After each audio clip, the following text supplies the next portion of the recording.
Hi，大家好，我係 Jason，今年24歲，so 我舊年畢業嘅，我讀 multimedia 噶啦，so 畢業咗我就做 assistant director 啦，做 production 嘅，影相 content 嗰啲嘢嘅，等我又轉做咗8個月啦，等我轉 event marketing 啦。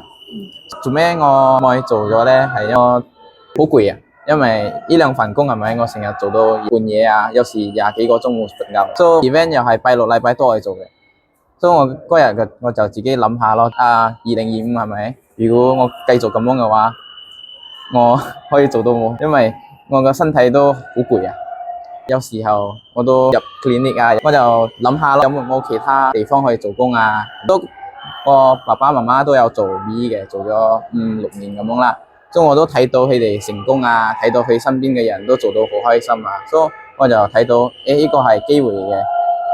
但係2年前佢哋問我，我又冇去做啦，因為我朋友同我講direct selling 呢啲都係呃人噶啦，咁樣我就冇去做啦，做翻自己中意噶啦。做咗1年工，但係又得唔到乜嘢，得到攰啫咯，所以我就 resign，我就直頭揾我爸爸咯，我就問佢，呢係點樣做噶？我想做，我就咁樣開始咗 BE 咯，做咗2個月。你自己覺得相比起你傳統嘅工作同埋 BE，你覺得有咩分別咧？所以嗰個分別咧係呢度自由啲啦，唔使一早8到夜晚半夜咁樣咯。